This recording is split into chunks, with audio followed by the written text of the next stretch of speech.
Okay, so I'm going to say this and then I ain't going to say nothing else. Y'all got to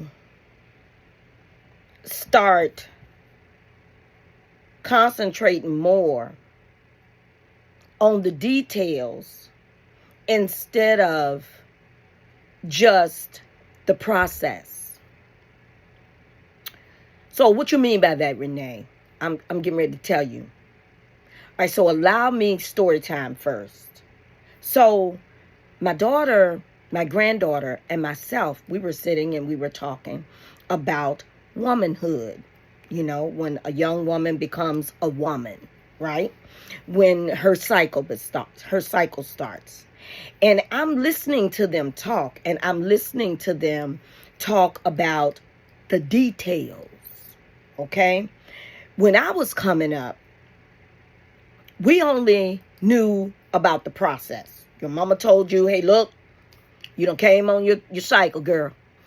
Go on up there and get one of them pads and go in that bathroom and clean yourself up and wash yourself up and put that pad in your underwear and you going on about your day. You're gonna stay on it for probably about up to 5 days. If anything crazy, look crazy, just call me and let me know. And that was it. Whereas when we were sitting around and we were talking to and let me add something that our mother also said. And you can become pregnant when since you done came on your period. Look here, you can get pregnant. So don't you go around here fooling up in your hot pots. That was it. So now here we are in the 21st century, and I'm talking to my granddaughter. My daughter is talking to her daughter. My daughter is 39. I'm 59. And my granddaughter is 12. Okay? So we're talking to her about this. So my daughter is talking to her and telling her and using the details, because I know I explained my daughter's womanhood to her in a little more details than I was explained it to, than it was explained to me. And then my daughter explained it to her daughter in even more details. But get this, my granddaughter knew all the details. My granddaughter knew that the egg comes down, the egg does not get fertilized, and that's the reason for the cycle and bingo bango and all of these details.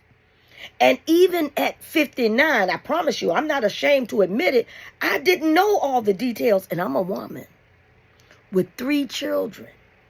I ain't know all the details. All I knew is I could get pregnant and, a few other things, right? All right, so here's my reason for the post, though.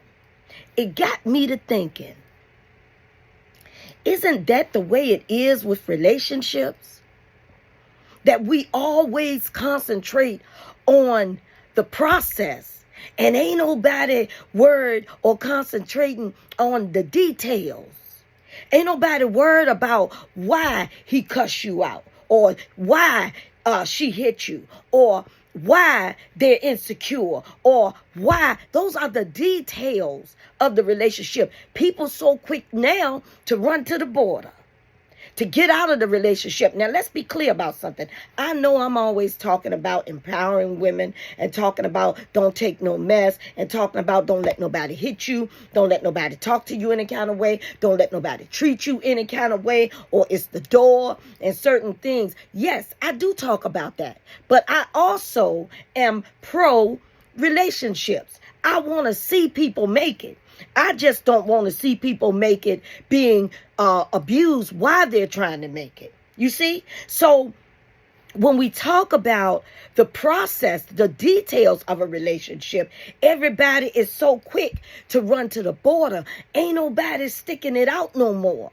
Now, I know we're living in an informational society. I know that, we know more, way more than we knew back then. And I know we do more than our parents and grandparents did back then. I get that. But what I also want to be clear about is that we can't be so quick to run. Now, I was in my relationships, but let's be clear. I took what I took to see if I could make what I could make. You get me? If we could make it. So sometimes if you're willing to hang in there and you're willing to take it, I ain't talking about nobody beating up on you and stuff, because that is childhood trauma. But I'm talking about things like forgiveness, things like trying to work that thing out where you can work it out till you can't work it out no more. It's like squeezing a lemon, getting all the juice out of a lemon. That's how we need to think about our relationships. We need to think more on the details of them. Okay, the process is you meet somebody, you start dating somebody, you fall in love, and you possibly get married. That's the process.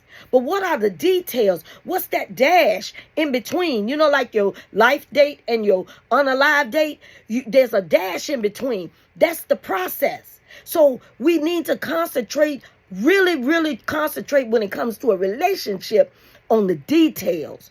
Why is this person acting like this? What can I do to help them get out of it? What can I do to tell them how I need to be treated so I can make sure I can help them be better to themselves and to me? So it got me to thinking about not just the process of a relationship, but the details, hanging in there, not running for the border, not being so quick to throw in the towel, not being so quick to want to always take back your love. You know, that's what it is. You Indian givers. A lot of us can be Indian givers in relationships. Yes, I ain't take no mess, but I did hang in there.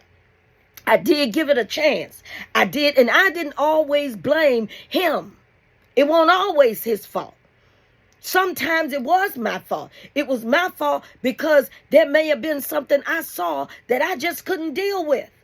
Or that may have been something that he did that I just couldn't deal with. Or I just discovered this isn't me. And ain't nothing wrong with that. But if you really love somebody, if you really use those words, you're going to wait and try and do like, and know it good enough like my granddaughter knew it.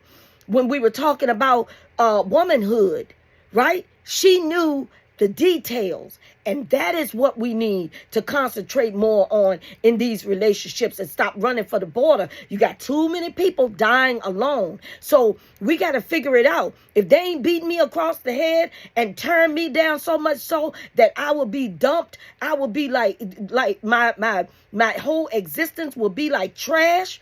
If they're not doing that to me, I need to hang in there and figure out and work out the details. You get me? Have an amazing day.